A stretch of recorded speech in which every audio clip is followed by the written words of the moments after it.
দর্শক সবাইকে শুভেচ্ছা সহ স্বাগত জানাচ্ছি টি-20 বিশ্বকাপ উপলক্ষে মোহনা টেলিভিশনের বিশেষ আয়োজন বিশ্বকাপের মোহনায়। আমি মিশু চৌধুরী আপনাদের সঙ্গেই আছি।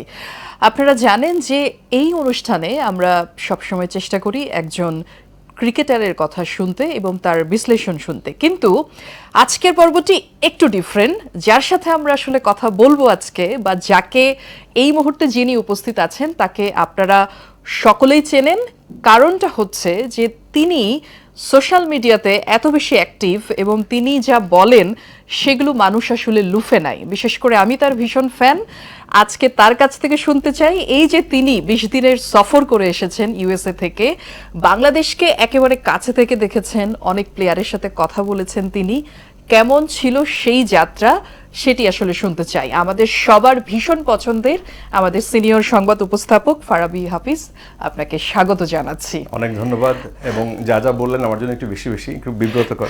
আমি সাধারণত টেলিভিশনেরই মানুষ, আমি ইউজুয়ালি আপনার চেয়ারে বসি, আজকে আমি গেস্টের চেয়ারে বসা, এটা আমার জন্য সম্মানের। Thank you. আমরা তাহলে চেঞ্জ করতে পারি? না ঠিক আছে, অসুবিধা নাই। সো আমার যেহেতু অভ্যাস মাঝে মাঝে প্রশ্ন করা, সেহেতু কোনো সময় দেখা যাবে প্রশ্নের বিপরীতে আপনাকে প্রশ্ন ছুড়ে দিতে হবে। কোনো প্রবলেম নাই। আজকের আড্ডাটাই আসলে এমন হবে। আমি ভীষণ খুশি, সত্যি বলছি, আমি আপনার ভীষণ ফ্যান, কারণ আমি আপনার পেজটা ফলো করি। আপনি এত সুন্দর সুন্দর কথা বলেন এবং এত ইনফরমেটিভ কথাবার্তা, যেগুলো আমার মনে হয় যে সাধারণ যারা মানুষ আছে তাদের সকলের জন্য ভীষণ উপকৃত। আমার কাছে মনে হয় মাঝে মাঝে যে আমরা খবরের বাইরেও খবর থাকে, অনেক ইনফরমেশন থাকে যেটা মানুষ কার কোন ইনফরমেশন দিয়ে জীবন চেঞ্জ হয়ে যায় আমরা জানি না। সো ওই চেষ্টাটা থাকে। এই চেষ্টাটা যেটা কোন কারণে আসলে, বা কোন উৎসাহের কারণে, বা কি জন্য এই যে এত কথা বলা, বা এই যে মনে হয় যে মানুষ আমার কথা শুনছে, সেটাও তো একটা ভালো লাগার বিষয়। যে এই যে কাজটা আপনি করছেন সংবাদের বাইরে, সেই গল্পটা যদি একটু ছোট্ট করে শুনি, যে এটা কেন মনে হয়েছিল? আচ্ছা, ফেসবুক তো আমি ব্যবহার করি যখন ইউনিভার্সিটিতে পড়ি। আমি 2009-এ যখন ফেসবুক আসে তার পর একটা অ্যাকাউন্ট খোলা হয়। কিন্তু স্পেশালি করোনার যে টাইমটা, একদম সারা পৃথিবী যখন বন্ধ, বাংলাদেশে যখন আপনারা টোটাল লকডাউন, আমাদের যারা রিপোর্টার থাকে টেলিভিশনে, যারা রিপোর্টিং করে, তারাও মাঝে মাঝে রিপোর্টিং করতে পারতে হচ্ছে ইন হাউসে বসে বসে বা বাসায় বসে বসে।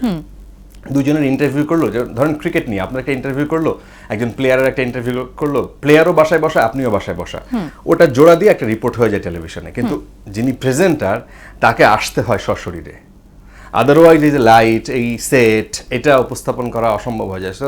আমাদের ওই সময়টাতে টোটাল বন্দি ছিল সারা বাংলাদেশ, এবং আমাদের মতো কয়েকজন মানুষ, আমরা সুযোগ পাইতাম। আইন শৃঙ্খলা বাহিনী, ডাক্তার, এই যে আমরা রাস্তায় আসতাম, এবং ওই অভিজ্ঞতাটা যখন আমি শেয়ার করতাম, যে আজকে একজন রোগীর সাথে কথা হয়েছে, আজকে একজন ডাক্তারের সাথে কথা হয়েছে, কি চলছে, এইটা শেয়ার করার ফলে দেখা গেছে যে প্রচুর পরিমাণে রিচ হইতো এই কন্টেন্টগুলো। তখন আমি বুঝলাম যে একটা তাড়না মানুষের মধ্যে, যে কি হতে যাচ্ছে পৃথিবীতে, নতুন দুনিয়ায় আমরা যাচ্ছি।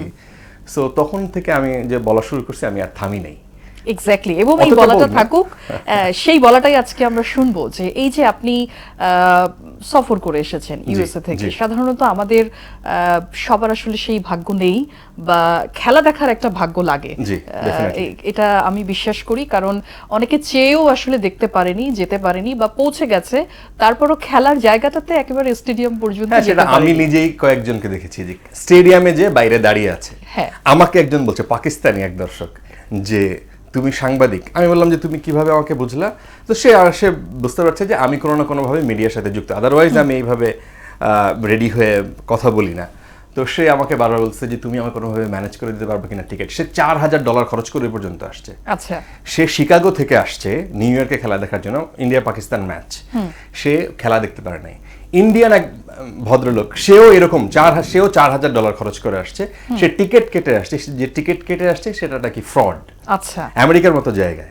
সো অনলাইনে নাকি ফ্রড হয়। সো অনেক মানুষ এরকম বাইরে যারা দেখছি, সবার সাথে কথা বলার তো সুযোগ হয় নাই। দেখে আমার কাছে মনে হচ্ছে ডেফিনেটলি আমি ভাগ্যবান যে এত মানুষের মধ্যে খেলা দেখার সুযোগ পেলাম। এক্স্যাক্টলি।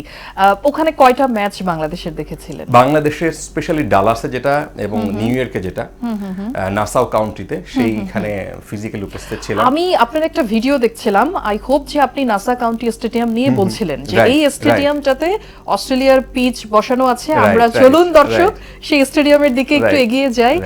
এই গল্পটা আসলে শুনি যে পুরো স্টেডিয়ামটাই আসলে রেডিমেড। রাইট, রেডিমেড মানে 3 মাসের মধ্যে ওই স্টেডিয়ামটাকে তৈরি করা। যেটা কাতার ওয়ার্ল্ড কাপে এরকম একটা স্টেডিয়াম ছিল 765 এতগুলো ইয়ে দিয়ে, কন্টেইনার দিয়ে এই স্টেডিয়ামটাকে অল্প সময়ের জন্য তৈরি করা। এই স্টেডিয়ামটাকেও ওই কারণে তৈরি করা অল্প সময়ের জন্য। স্পেশালি টার্গেটটা ছিল তাদের ইন্ডিয়া পাকিস্তান ম্যাচ। আপনি জানেন যে ইন্ডিয়া পাকিস্তান ম্যাচের যে এটা কয় তারিখে ছিল? 9 তারিখ সম্ভবত। বাংলাদেশের খেলাটা ছিল 10 তারিখ, ওদের ছিল 9 তারিখ। এই ম্যাচটার টিকিট $7,000 দিয়েও, মানে বাংলাদেশি টাকার 8 লাখ টাকা দিয়ে মানুষ কিনছে আমার সামনে। আমাকে বলছে তোমার কাছে কোনো টিকিট তুমি ম্যানেজ করে দিতে পারবা? মানে এরকম কালোবাজারি হয়েছে যে আপনি কিনে রাখছেন $200 দিয়ে, $300 দিয়ে, ওটা আপনি $3,000 $5,000 দিয়ে সেল করে দিচ্ছেন। সো এইটা একটা উত্তেজনা ছিল, কারণ যুক্তরাষ্ট্রে আপনি জানেন, আপনি নিজেও যুক্তরাষ্ট্রে গেছেন, সেখানে ক্রিকেটের যেহেতু আপনি মানুষ, আপনি ওখানে দেখেছেন যে ক্রিকেট নিয়ে ওদের অত উন্মাদনা নেই, চিন্তা ভাবনা নাই। আমাকে পুলিশ জিজ্ঞেস করতে তোমাদের এটা কি খেলা? তা আমি বললাম যে ওকে কিভাবে বুঝাই, তখন বুঝলাম তোমরা যে বেসবল খেলো ওইটার সাথে অনেকখানি মিল আছে। ওখানেও বাউন্ডারি আছে, এখানেও বাউন্ডারি আছে। ওখানে 2 জন ব্যাটার থাকে আর 11 জন প্লেয়ার তাকে ঘিরে থাকে, মানে তাকে থামাইতে হয় আর তাকেও মারতে হয়। সো যেভাবে মারুক তাকে রান করতে হবে, এইভাবে একটা মজার।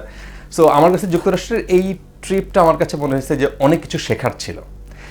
একটা গুরুত্বপূর্ণ বিষয় আমার কাছে শেয়ার করতেই হবে, এই যে 10 তারিখের যে খেলাটা ছিল বাংলাদেশের সাথে, হচ্ছে আপনার আমরা যেটা হারলাম সাউথ আফ্রিকার সাথে, একদম খুবই আনফরচুনেট হারাটা। কারণ আমরা জিতে গেছিলাম, ঠিক আগের দিন পাকিস্তান যেভাবে হারলো, পরের দিন আমরা ঠিক সেইভাবে হারলাম, একদম স্লোলি, একদম অল্প রানের ম্যাচ। কিন্তু ওই হারার আগ পর্যন্ত কেউ ধারণা করতে পারে না, বাংলাদেশিও না, সাউথ আফ্রিকান অল্প কয়েকজন দর্শক আমার পেছনে ছিল, তারাও না, যে এই ম্যাচ বাংলাদেশ জিতে যাচ্ছে। সেই ম্যাচে গিয়ে যুক্তরাষ্ট্রের ইতিহাসে, ইনফ্যাক্ট আমি বলবো যে পুরো আমেরিকার যে সাবকন্টিনেন্ট, আপনি ধরেন যদি সাউথ আমেরিকা, নর্থ আমেরিকায়, ওই পারে গিয়ে, আটলান্টিকের ওই পারে এত বড় বাঙালিদের সমাবেশ হয় নাই এর আগে। আচ্ছা, this is the first time. আপনি যদি মনে করেন যে 35,000 ধারণ ক্ষমতার ওই স্টেডিয়াম, ওর মধ্যে 30,000-ই ধরেন বাংলাদেশি ছিল। ওয়াও। সো বাংলাদেশিদের এইটুক জায়গার মধ্যে এত বাংলাদেশি এবং এত পরিচিত মানুষ আমার সাথে দেখা হয়েছে, যেখানে গেছি সেখানে মনে হচ্ছে আমি বাংলাদেশে চলে আসছি। এবং আমেরিকার মতো জায়গায় যদি আপনার এই ফিলটা হয়, এটা তো অসাধারণ ব্যাপার, যেটা ইন্ডিয়ানরা ফিল করে। প্রচুর ইন্ডিয়া পাকিস্তান ম্যাচ ছাড়াও ইন্ডিয়ানরা যে জায়গাটাতে থাকে, বসবাস করে, তারা ওখানে প্রচুর ইন্ডিয়ানরা থাকে। কিন্তু বাংলাদেশি শুধুমাত্র ওই খেলাটার দিন আমার কাছে মনে হচ্ছে পুরো নিউ ইয়র্ক আমরা দখল করে ফেলছি, পুরো আমেরিকা আমরা দখল করে ফেলছি, এরকম একটা উত্তেজনা ছিল, এরকম একটা জিনিস একটু শুনতে চাই। সাধারণত দেশের বাইরে গিয়ে যখন আসলে বাংলাদেশ টিম খেলে, সেখানকার যারা প্রবাসী বাঙালি, তাদের এক ধরনের এক্সপেকটেশন থাকবে, এটাই স্বাভাবিকতা। সেই স্বাভাবিকতা যখন পার হয়ে যায়, বা এত টিকিট কেটে, কারণ এই টিকিট আমরা যখন এখানে কিনি সেটার দাম কিন্তু এত না, ওখানে তারা ডলার এবং টাকার হিসেবটা যখন করি, তখন আপনি যেহেতু ডালাসে খেলা দেখেছেন, আপনি নাসাউতে খেলা দেখেছেন, এই যে পাশে যে প্রবাসী যারা ছিল, ওই রিয়াকশন গুলো কতটা নাড়া দিয়েছে? এইটা একটা প্রত্যাশা। বাংলাদেশ এখন ধরেন বাংলাদেশ ক্রিকেট খেলা যতদিন থেকে, একটা প্রত্যাশার জায়গায় তো বাংলাদেশ আসছে। তার আগে যুক্তরাষ্ট্রের সাথে যে সিরিজটা খেলছে, খুবই মন খারাপ হয়েছে সবার যে এইটা বাংলাদেশ না, মন খারাপ হয়েছে। বাংলাদেশ যখন দল বাছাই হয়, সেখান থেকেও মন খারাপ হয়েছে যে এই দলে সাইফুদ্দিনের থাকা দরকার ছিল, এই দলে মেহেদী হাসান মিরাজের থাকা দরকার ছিল। তো ওই একটা কষ্টের জায়গাটা ছিল বাংলাদেশের। এই উইকনেসটা নিয়ে যখন তারা ম্যাচ দেখতে গিয়েছিল, বাংলাদেশ কিন্তু এইবার ওয়ার্ল্ড কাপে খেলতে যাওয়ার সময় আমাদের কোচ মহান হাতুরু সিংহে তিনি বলে দিয়েছিলেন যে আমরা সেরা 8-এ খেলতে পারলেই খুশি। আচ্ছা, তো বাংলাদেশেরও ওইরকম একটা জায়গায় তৈরি হয়েছিল, আমরা যে সেরা 8-এ খেলতে পারবো না মনে হয়, আমরা যে খেলতে পারছি সেরা 20-এ, মানে ওয়ার্ল্ড কাপ 194টা দেশের মধ্যে পৃথিবীর 20টা দেশ ক্রিকেট খেলছে, ওয়ার্ল্ড কাপ খেলছে, তার মধ্যে বাংলাদেশও একটা আছে। এই সম্মান নিয়েই আমাদের খুশি থাকতে হবে। কিন্তু তারপরও আমরা আশায় মানে বুক বেঁধে, তারপরে স্টেডিয়ামে প্রচুর মানুষের সমাগম ছিল এবং $200-300 বাংলাদেশের কাছে কিছু না। এটা এই দেশে এসে টিকিটের দাম দেখাচ্ছে ধরেন 30,000, 40,000 টাকা, 50,000 টাকা। এইটা কোনো ব্যাপার না দেশের জন্য, কারণ দেশের প্রতি যে টান সেটা আপনি দেশের বাইরে না গেলে আপনি বুঝবেন না, আপনি টের পাবেন। এক্স্যাক্টলি। আমার যেমন 15 দিন আমি যদি থাকি দেশের বাইরে গিয়ে, আমার কাছে কখন যাব, কখন ফিরবো। হ্যাঁ, সো এরা এইটা প্রচুর পরিমাণে ফিল করে, বাংলাদেশকে প্রচুর পরিমাণে যে ফিল করে সেটা ওইখানে গিয়ে আরো ভালোভাবে বোঝা যায়। তারা যখন গালি দেয় ক্রিকেটকে, একে ওকে, ওই স্বার্থেই, ওই টানেই যে আমার বাংলাদেশ, এটা আমার দেশ। আপনি দেখবেন যে যখন বাংলাদেশের খেলা হচ্ছিল, অন্য দেশে এরকম উত্তেজনা ইন্ডিয়ানদের মধ্যে আছে, পাকিস্তানিদের মধ্যে আছে, বাংলাদেশিদের মধ্যে আছে। আবেগ বেশি তো আমাদের। দেখুন প্রত্যেকটা মানুষ, আমি নিজেও, আমার গায়ে বাংলাদেশ লেখা, বা প্রত্যেকটা মানুষ ওই জার্সিটা কিনে যে বাংলাদেশের একটা সাইন পরে, পতাকা পরে, কোনো না কোনোভাবে তাকে বোঝাইতে হয়েছে এটা বাংলাদেশ। এবং ম্যাক্সিমাম মানুষ কিন্তু ওই দেশেরও নাগরিক, যুক্তরাষ্ট্রেরও নাগরিক, সে ওন করতেছে কিন্তু বাংলাদেশকে। এইটা যে কত বড় একটা ফিলিং। বাংলাদেশের অনেকগুলো ম্যাচ আমরা দেখে ফেললাম এর মধ্যে। ইন্ডিয়া বাংলাদেশের ম্যাচ, আমার মনে হয় আমরা পাকিস্তান এবং ইন্ডিয়ার ম্যাচ নিয়ে যত কথা বলি, আমার মনে হয় যে এই হাইপটা সেটা বোধহয় এবারের ওয়ার্ল্ড কাপে সেটা নাই। সেটা বোধহয় আমার মনে হয় অন্য টিম। না, হাইপটা কিন্তু ছিল ওখানে। ভারত পাকিস্তান কিন্তু বললাম না, একটা টিকিট। এবং আইসিসির আমরা সাংবাদিকরা একসাথে ছিলাম যারা, আমাদের সাথে এই ধরনের কথাবার্তা হচ্ছিল, ডিসকাশন হচ্ছিল। মানে আইসিসির এবারের প্ল্যানটাই ছিল এরকম যে এই একটা ম্যাচ থেকেই তাদের ওই যে নাসাউ কাউন্ট্রিতে যে খরচটা হিউজ খরচ, ওখানে কিন্তু পুলিশকে হায়ার করতে হয়েছে, ওখানে স্বেচ্ছাসেবীদেরকে হায়ার করতে হয়েছে, ওখানে স্টেডিয়াম বানাইতে হয়েছে, ওই এক ম্যাচ দিয়েই উঠে গেছে। বাহ। এবং আমি একটা ক্যাপ কিনেছি, সেই ক্যাপটা ধরেন আমি কিনলাম $100 দিয়ে, 12,000 মানে বাংলাদেশি টাকার ধরেন 12,000 টাকা। তো 12,000 এরকম করে টি শার্ট কিনতেছে, পানি কিনতেছে, তারপরে হচ্ছে টিকিট, এরকম দাম। সো ওই ম্যাচটাতে আমি এই হাইপটা দেখেছি, যে ভারত পাকিস্তানের যে হাইপটা, সেইটা শুধুমাত্র ভারত পাকিস্তানে না, অন্য দেশে, অস্ট্রেলিয়ার, ইংল্যান্ডের মানুষও এই খেলা দেখেছে। এক্স্যাক্টলি। প্রতিযোগিতা এই পর্যায়ে ছিল, আমার কাছে পর্যন্ত যে বললাম যে জিজ্ঞেস করেছে তুমি অ্যারেঞ্জ করে দিতে পারবে কিনা, $5,000 দেব। তাহলে নেক্সট টাইম কিন্তু এরকম একটা কাজ করা যেতে পারে না, যে সব কিছুটা টিকিট কিনে ওখানে গেলাম। এটা করে তো, এই বিজনেস করে তো, স্পেশালি পাকিস্তানি ইন্ডিয়ানরা এই বিজনেসটা করে। আমি বাংলাদেশিদের দেখি নাই তো এইটা, এবং এটা খুব পপুলার বিজনেস, ওটা নানান রকমের বিজনেস আছে। এবং ক্রিকেটকে বিজনেসের মডেল দেওয়ার জন্য, এটা তো আসলে দিন শেষে বিজনেস তো করতে হবে, টেলিভিশন তো চলতে হবে, বিজনেস করতে হবে, যে ব্র্যান্ডিং চলছে। সো এই যে ব্র্যান্ডিং এর জায়গাটায় এবার আইসিসির প্ল্যানটাই ছিল এরকম, যে যুক্তরাষ্ট্রকে যদি আমরা ইনক্লুড করতে পারি। যখন পাকিস্তানের সাথে ম্যাচটা চলছিল যুক্তরাষ্ট্রের, তখন মানে পাকিস্তান যে হেরে যায়, তখন পাকিস্তানের দুই ভদ্রলোক, আমরা রেস্টুরেন্টে বসা, ওরা বলছে যে যুক্তরাষ্ট্র সব কিনে নিবে। আমি বললাম যে কিরকম, মানে হিন্দিতে, ওরা উর্দুতে বলছে, আমি অত ভালো উর্দু বা হিন্দি বুঝি, মানে শুনলে বুঝি, কিন্তু আমি বলতে পারি না। আমি বললাম যে কি জন্য তোমার মনে হয়েছে? পরে বললো যে ওকে সিটিজেনশিপ দিয়ে দিবে, ওকে বিভিন্ন রকমের টোপ দিবে, ওই দেশে চলে আসবে, ইজি। আপনি ওইখানে কিছু ক্যাটাগরিতে ওরা সিটিজেনশিপ দিয়ে দেয়। যেটা আমরা ইউএস এর আসলে প্রত্যেকটা প্লেয়ারের ক্ষেত্রে দেখেছি, বিকজ তারা ইউএস এর না, তারা মাইগ্রেন্ট। এটা কালকে যে ম্যাচটা হয়ে গেল, যেই ম্যাচটা আমি আসলে কথা বলছিলাম, এখানে সুমন ভাই বসা ছিল, তাকে বলছিলাম যে this is the last match for do or die.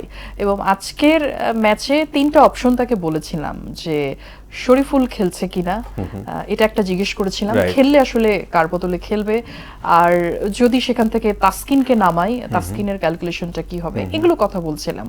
সকল ক্যালকুলেশন আছে। শরীফুলের একটা কথা ওইভাবে আমরাও ধারণা করেছিলাম, এবং একটু কথাবার্তা হচ্ছিল। তাসকিনের জায়গায় তাসকিন খুব ভালো ফর্মে ছিল না, যেহেতু আর একটু ইনজুরিও আছে, একটু ধরেন প্রতিবন্ধকতা আছে। শরীফুল কিন্তু প্রস্তুতির যে ম্যাচটা ছিল, এই ম্যাচটা আমি দেখেছিলাম।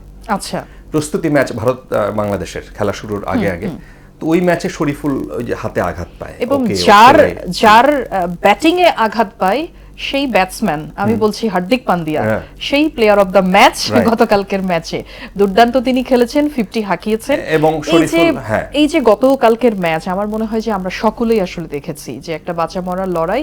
যদি ম্যাচটা এইবার আমি আপনাকে একটা প্রশ্ন করি, এই ম্যাচ শুরুর আগে আপনার কি মনে হয়েছে, বাংলাদেশ জিতবে নাকি ইন্ডিয়া? ইন্ডিয়া। আপনার মনে হয়েছে? আমার কিন্তু প্রত্যাশা ছিল বাংলাদেশ জিততে পারে।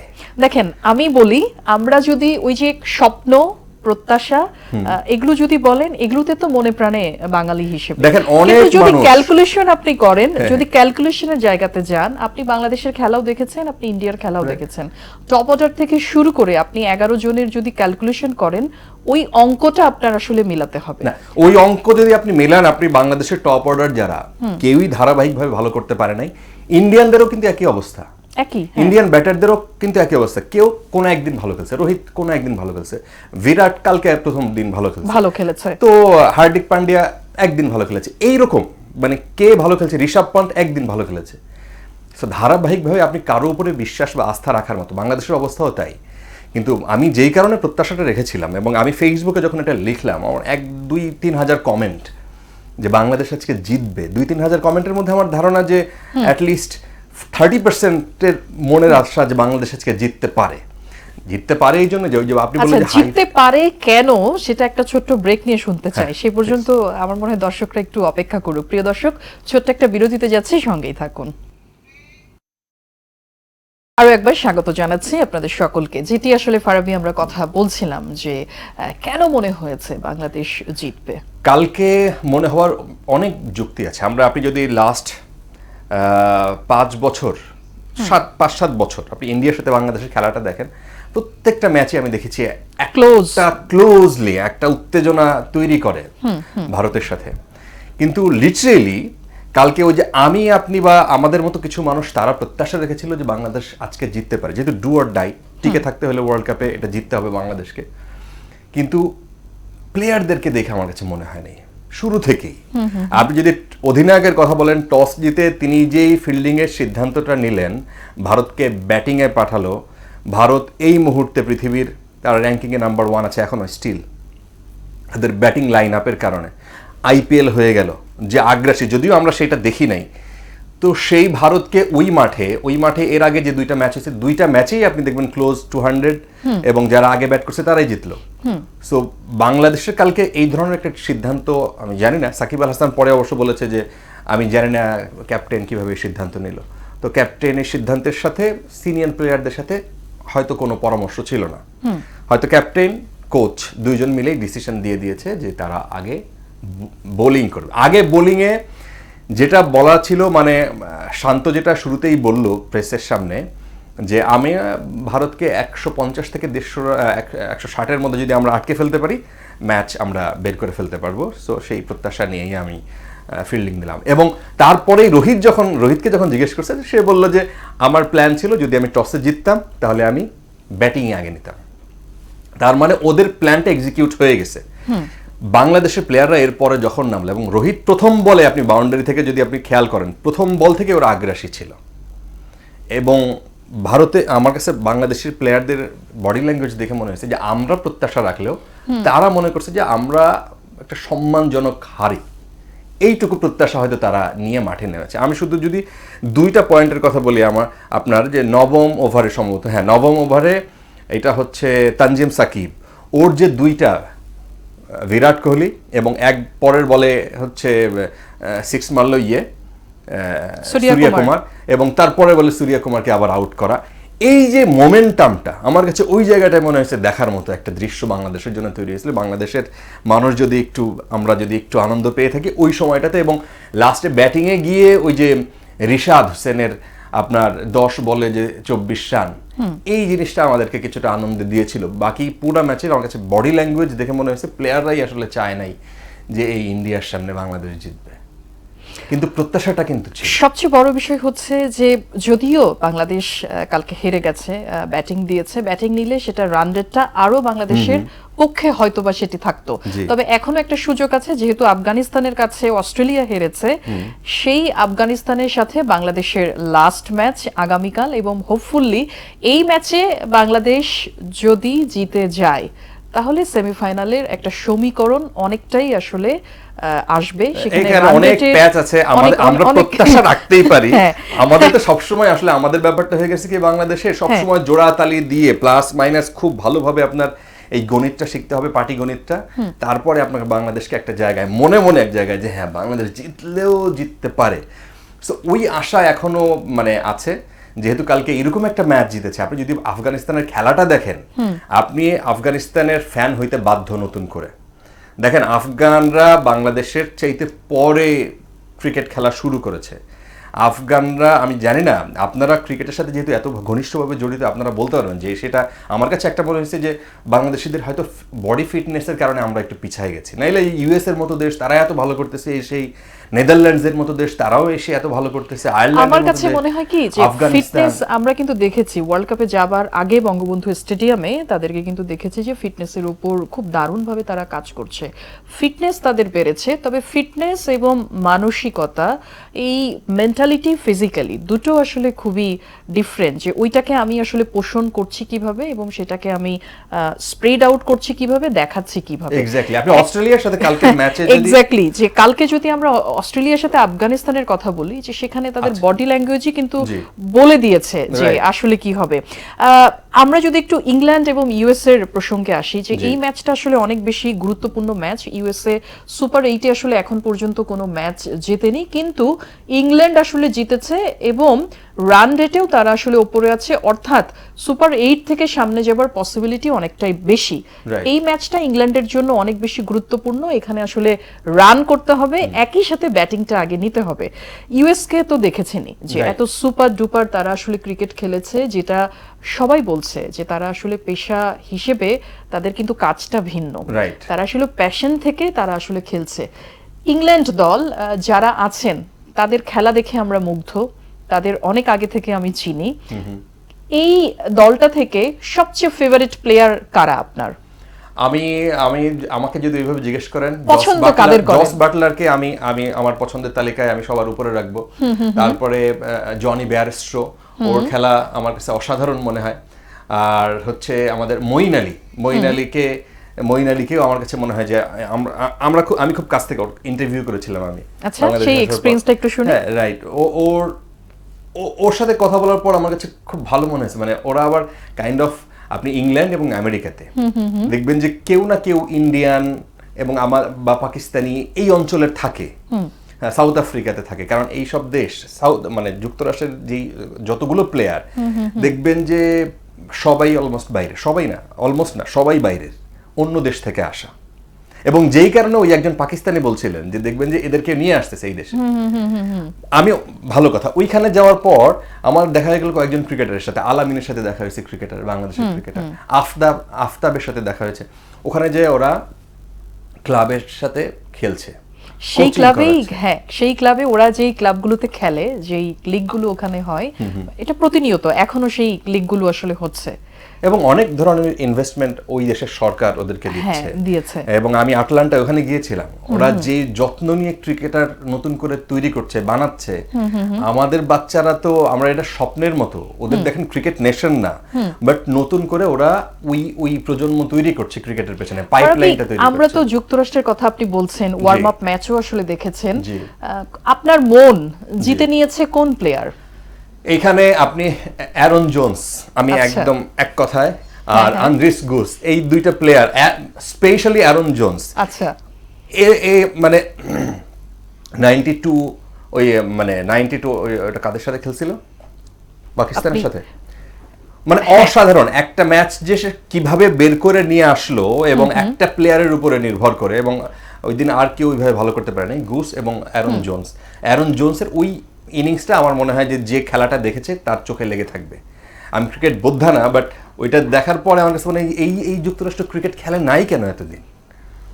হ্যাঁ, তো এই অ্যারন জোন্স, এদের কথা যদি আপনি দেখেন, এই নামগুলো যদি দেখেন, এর বেশিরভাগই ইন্ডিয়ান প্লেয়ার, কিছু পাকিস্তানি আছে, এক দুজন পাকিস্তানি আছে। অ্যারন জোন্স যেমন নিউজিল্যান্ডের প্লেয়ার, কোরি অ্যান্ডারসনও নিউজিল্যান্ডে, কোরি অ্যান্ডারসন কিন্তু লাস্ট ওয়ার্ল্ড কাপও খেলেছে এবং আইপিএলও কিন্তু নিউজিল্যান্ডের হয়ে খেলে। এইটাই আসলে যে যারা এখানে আছে, সৌরভকে নিয়ে সবচেয়ে বেশি আলোচনা হয়েছে, কারণ তিনি আন্ডার 19 খেলেছে ইন্ডিয়ার হয়ে। এবং সম্ভবত এই সৌরভের কথাই হচ্ছিল যে একজন ইঞ্জিনিয়ার, রাইট। এবং সে এই সুপার 8 এর জন্য আসলে তার অফিস থেকে আরো ছুটি বাড়িয়ে নিয়েছে এবং বলছে যে আমার অফিস আসলে আমাকে কোঅপারেট করছে যে হ্যাঁ তুমি খেলো। এবং ম্যাক্সিমামই আসলে যে প্লেয়ারগুলো আছে তারা আসলে এশিয়ান কান্ট্রি থেকে এসেছে, কিছু ব্রিটিশ থেকে। এনিওয়ে আমরা আসলে হোপফুলি এই জিনিসটা রাখতেই পারি যে একদম শেষের দিকে চলে এসেছি, যে বাংলাদেশের আর একটা ম্যাচ অঘটন ঘটতেই পারে, যেই গণিতের হিসেব বলছিলেন সেটা আসলে ওরাই বুঝুক। না, অঘটন আপনি কোনটাকে বলবেন? আপনি আফগানিস্তান হেরে গেলে সেটা কি অঘটন বলবেন বাংলাদেশের সাথে, নাকি বাংলাদেশ জিতে গেলে সেটা একটা অঘটন? না, আমি চাই ঘটনা ঘটুক, বাংলাদেশ আসলে জিতুক, সেই স্বপ্নটাই আমাদের। বাংলাদেশ জিতুক, এবং এখনো যে স্বপ্নটা বেঁচে আছে, যদি অস্ট্রেলিয়া ভারতের সাথে হেরে যায় তাহলে কিন্তু খেলা ঘুরে যাবে। ভারতও যদি অস্ট্রেলিয়ার সাথে হেরে যায়, ভারতেরও বাদ পড়ার সম্ভাবনা স্টিল আছে। আবার আফগানিস্তানের বাদ পড়ার সম্ভাবনা আছে। বাংলাদেশ তো বেশ পিছায় তাদের তুলনায়। বাংলাদেশ যদি জয়টা তুলে নিতে পারে আফগানিস্তানের সাথে, ডেফিনেটলি আমাদের প্রত্যাশা থাকবে। এবং সবাই যে ফান করে বলে মায়ের দোয়া ক্রিকেট দল, আমরা বলতে চাই না সেটা। বাংলাদেশ একটা জায়গায় আসলে আছে, দরকার একটু শুধু ম্যানেজমেন্টটা এবং নারিশমেন্ট। অনেক ধন্যবাদ আজকে সময় দেওয়ার জন্য। প্রিয় দর্শক, এই ছিল আমাদের আজকের বিশ্বকাপের মোহনায়। আগামীকাল ঠিক একই সময়ে ফিরে আসবো। সেই পর্যন্ত সবাই ভালো থাকুন, সুস্থ থাকুন, মোহনা টেলিভিশনের সঙ্গেই থাকুন।